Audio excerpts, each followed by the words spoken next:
Hey folks, Dave here. I've got a whip repair job today. It is a nylon whip. I believe it's Western Stage Props, and it's kind of old, so I don't know how much of a resemblance this bears to a Western Stage Props whip that you would get today. The story behind it is that it was used by a group running a summer camp. They were teaching kids how to crack whips. It's a cool summer camp. And when they got the whips back, one of them had been unbraided all the way up to the transition knot. So someone in the group rebraided the handle, and they want me to tack it down, to anchor it down, get it back into circulation. So I'm going to anchor down the end. I'm going to put an end knot on it. While I'm at it, I'm going to replace the fall and the popper. But before I do that, there's something else I want to fix. Now, the person that rebraided the handle, they did a fine job with it once they got started. But here at the beginning is kind of an issue. I know how that happened. I know what they did, and I can show you how to avoid it. And so let's start there. All right, now this is the condition it was in when they got it back. Now, it is tempting at this point to just start braiding, but I'll show you that's not what you should do, and I'll show you why. So over, and I'm going straight into a 16 plate braid. So I'm going over four, until there are more than four, at which point I'll start going under whatever's there and over four.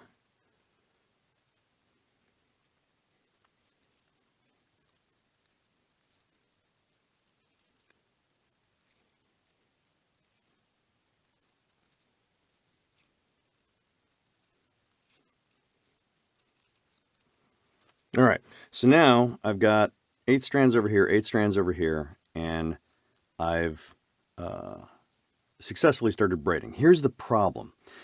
All the strands in this hand are wrapping around the whip in this direction. All the strands in this hand are wrapping around the whip in this direction. All of these started on this half of the whip. All of these started on this half of the whip. So I essentially divided the whip into 2 bundles of 8, and I'm wrapping them in different directions. Now, watch what happens. So I'm going to continue wrapping here for a few, so you can see what is going on the other side.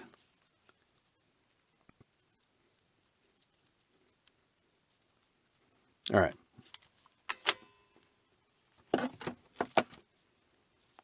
So, yeah, what we've got in the back is we've got the 2 bundles of 8, and here where they're pulled apart, there's going to be a gap. And there's no way around that if that's how you start wrapping. So, how should you start wrapping? All right, so the problem is you don't want to take a bundle of 8 and a bundle of 8 and start wrapping them in opposite directions, because you will always get that gap. What you should do is alternate all the way around the circumference. Every strand, one goes one way, the other goes the other way. Now, that sounds complicated. How do you do that? You do it like this. So, we put one over, and then I'm going to put this in my hand. Then we put this one over, and I'm going to pick this up. And then we put another one over, the next one over, and I'm going to pick up the next one.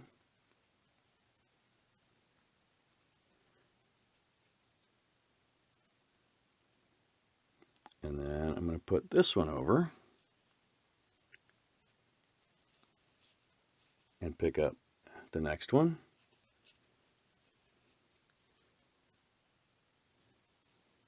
Now this one goes over.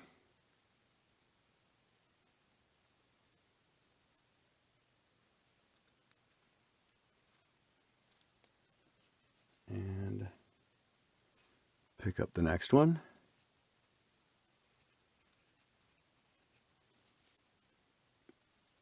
And this one goes over.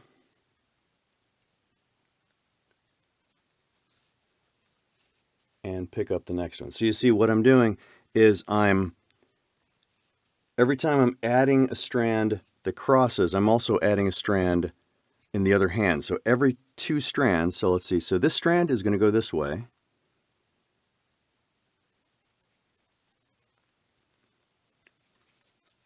And then this strand is going to go the other way because I'm going to grab onto it there. All right, same thing over here.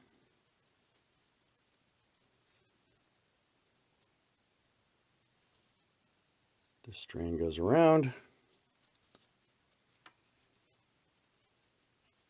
And this strand goes into the hand. Now I've got 4 crosses in front, and I've got, in each hand, I got 4 crosses from each side, so I guess 8 crosses. And in my hands I've also got 4 strands that I haven't braided yet that I can start doing that now. So take the one farthest out to the outside, under 4, over 4, this one, the outside, under 4, over 4, oops, this one, under 4, over 4, now this one,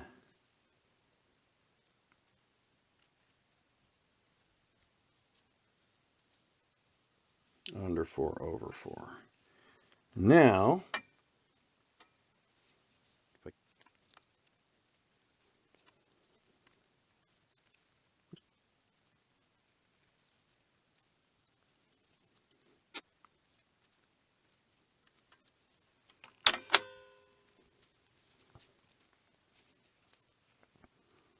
the result is this is much cleaner, much cleaner. There's still some problems here because we're obviously pulling a strand that was going this way in the opposite direction because it's impossible to tell what was going on under this the transition knot. But it's much cleaner. Now, this is, in this case, purely academic. That was an important point. I wanted everyone to know. Because sometimes if you're in that situation and the transition knot is glued down or tacked down or tied so tightly that you couldn't get it free without cutting it, and then you've got to replace the transition knot, and if you'd rather not, then this is what you need to do. In this case, the transition knot is not tacked down, and I can just slide it out of the way. So what I can do then is just unbraid up to where we start braiding from the flexible part of the whip and just continue that braid. And so that's what I'm going to do now.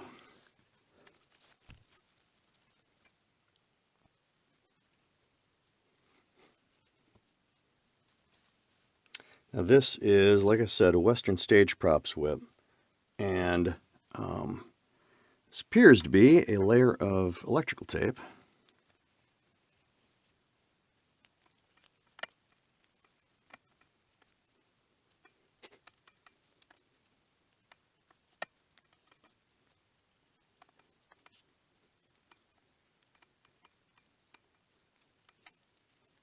Notice that I'm tightening down the strands that are under all the other strands because there's no point in pulling it tight when there's nothing to hold it in place. So these are all kind of loose, but once I pull it through again, I want to make sure it's good and tight.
Now, one of the problems with repair jobs is you don't have the slack in the strands that you've got when you're making this whip from scratch. So I've got to just figure out how to do this without any extra strand to hold on to.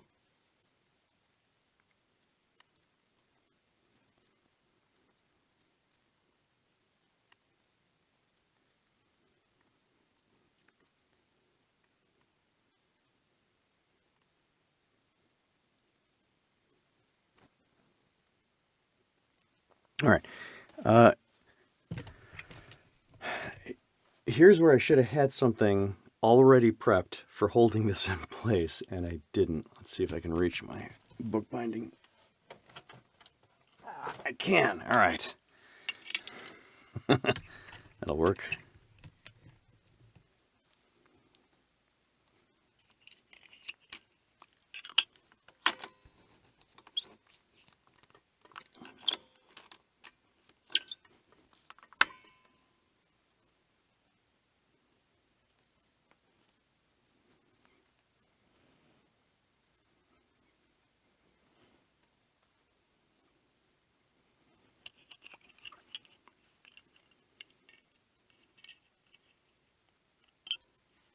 All right, so then let's turn this around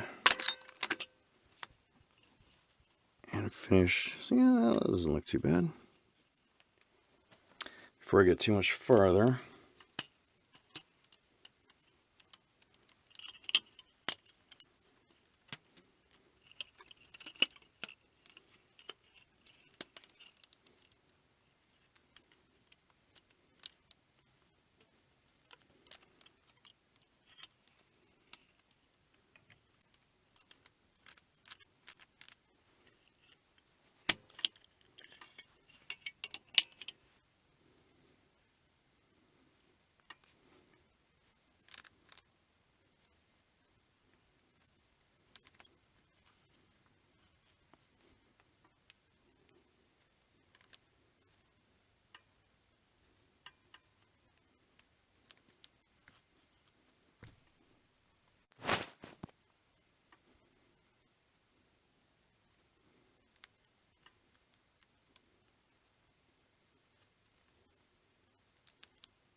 all right. I think that's about as close to the end as I'm going to be able to get with this. The rubber band's not there permanently. That's just to hold it in place. Now, give me some artificial sinew. Does anybody know what artificial sinew is made of? It's probably a petroleum product.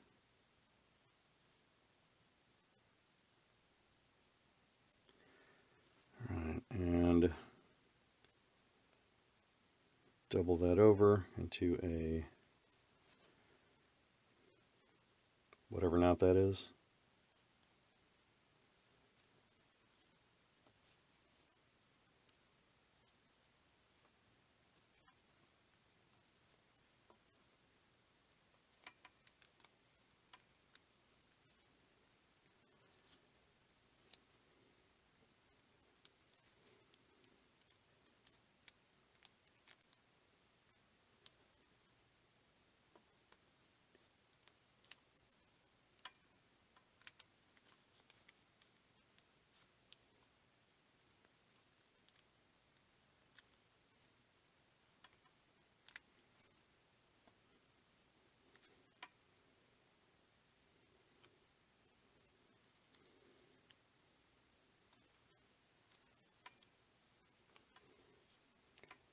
All right.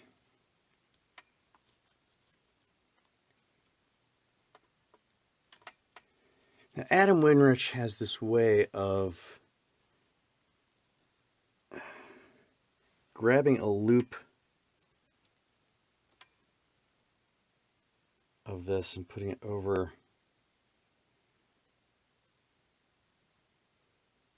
to make it an overhand knot. I've never... That's not it. I don't know. I mean, when you've got it on this, you just stick it through and tie an overhand knot like that.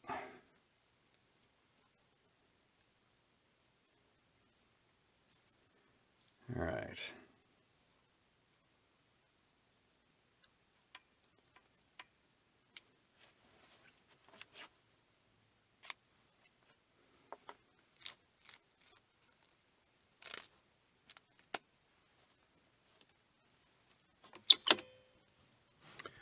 Slide the transition nut back into where it's supposed to be. All right. That's pretty solid. All right. Now, we have this. Just in case this needs to be redone again, I really don't want to trim any of this red stuff. Just bundle it over.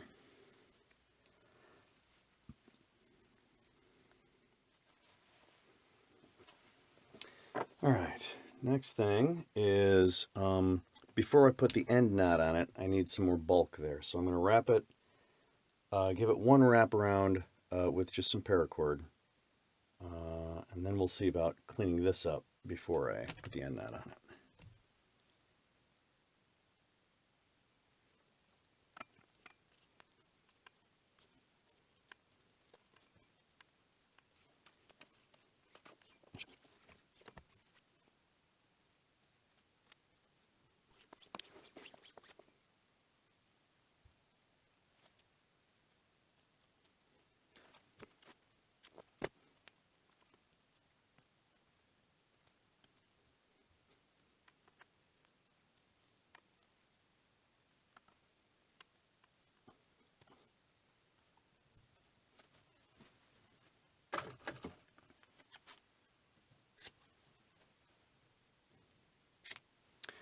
I'm just using black because I have a lot more black paracord than red. So,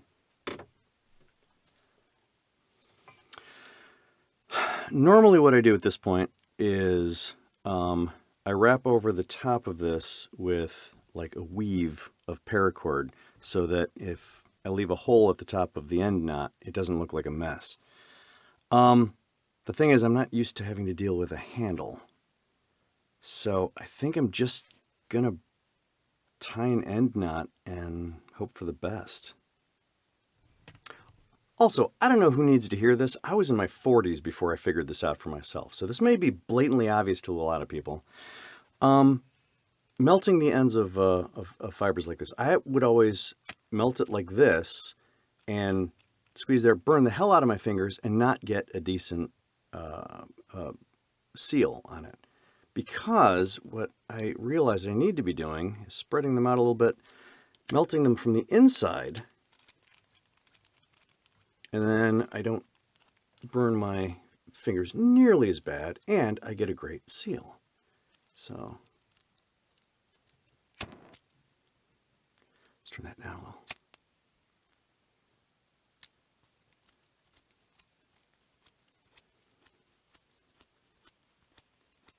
Yeah, because if it's melting on the inside, then it's going to stick together and you're going to get a much better closure on it and not burn the hell out of yourself. Again, I'm sure that's obvious to most people. I was in my 40s before I figured that out for myself. I would have loved for someone to have told me about that. One thing I am going to do is I'm going to tape down all this little stuff so it doesn't get in the way later.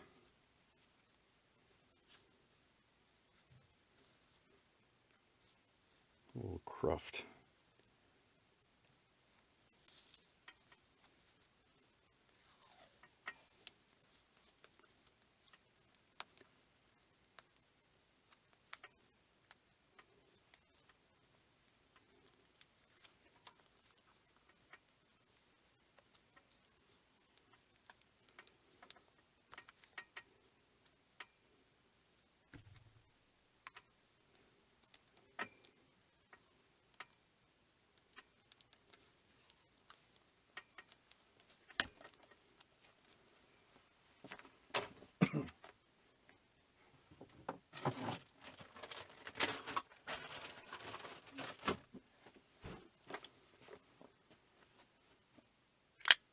Now, Western Stage Props seems to use a thicker metal bar at the center of their handle. than I do.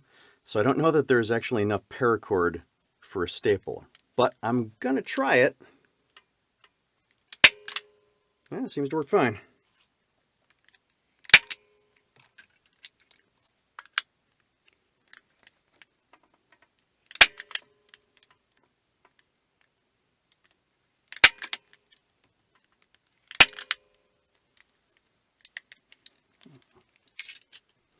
I never ever remember how to tie a 4x5 Turk's head knot. So I will link to the video I always use.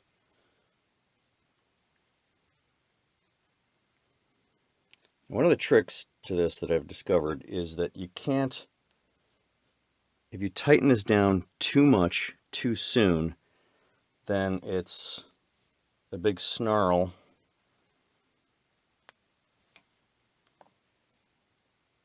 And that doesn't help anybody.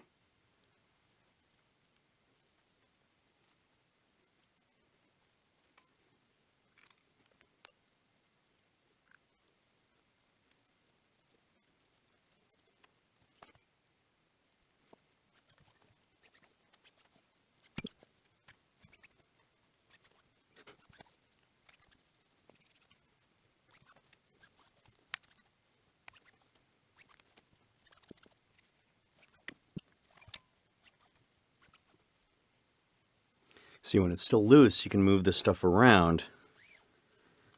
You can't do that if you've tightened it down too much by this point.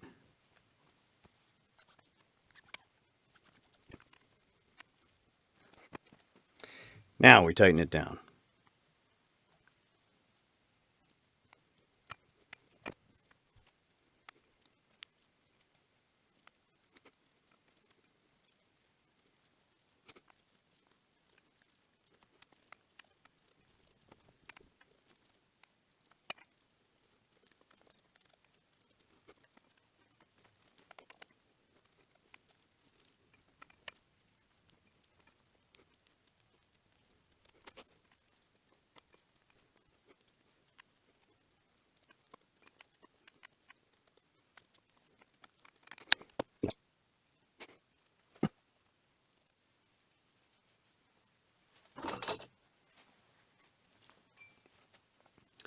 All right, so it might need a fourth pass. It might just need to settle differently than it has. Not sure yet.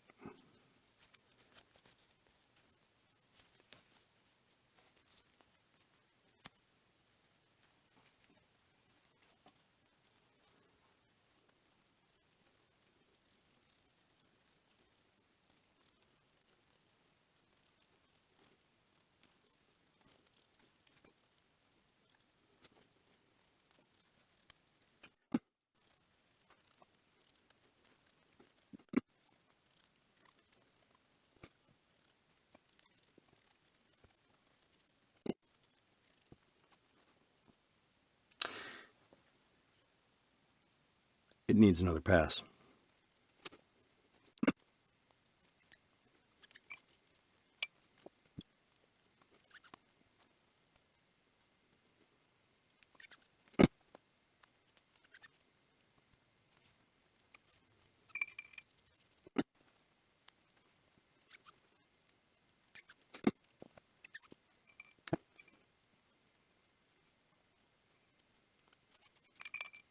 All right, now we go back through and tighten it, really torque it down.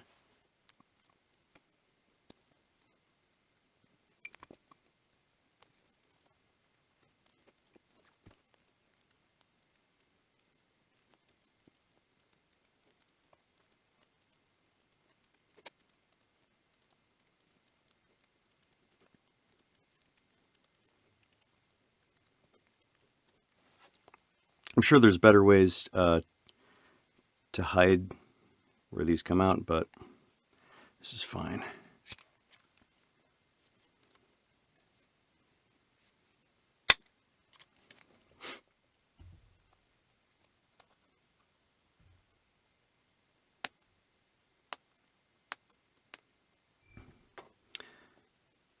Because melting these ends really isn't necessary since it's being held down by this entire turn, so mostly it's just cosmetic.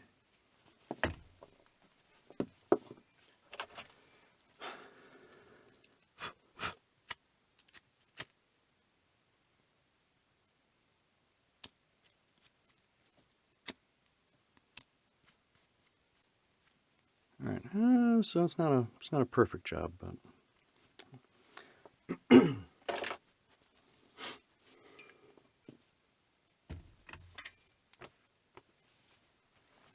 all right, last thing is the fall and a popper. I am not sure there's a correct length for a fall. I'm sure this ain't it. I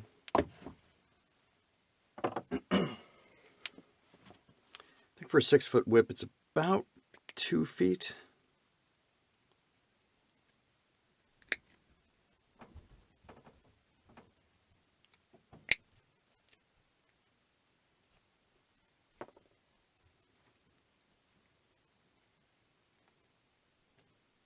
That's interesting.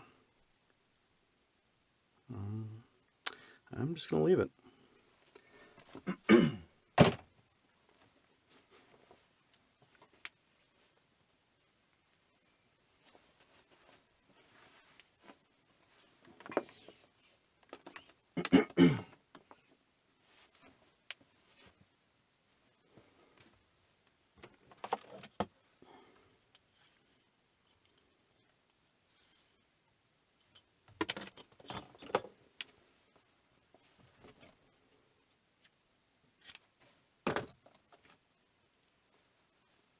Again, out the inside.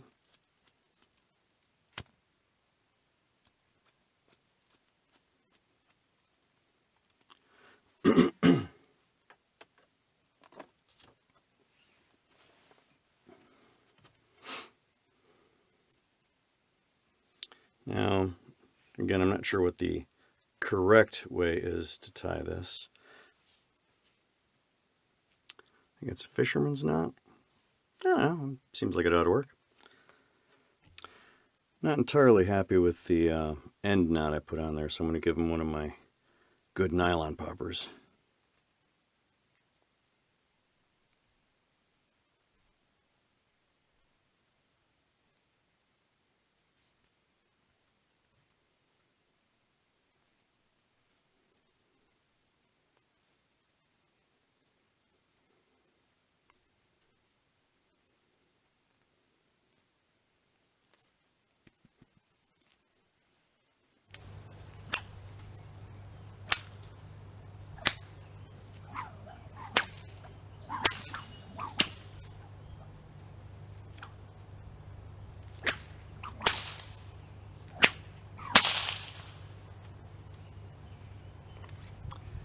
I'd say this is one whip back in service. All right, everybody, thanks for watching. See you next time.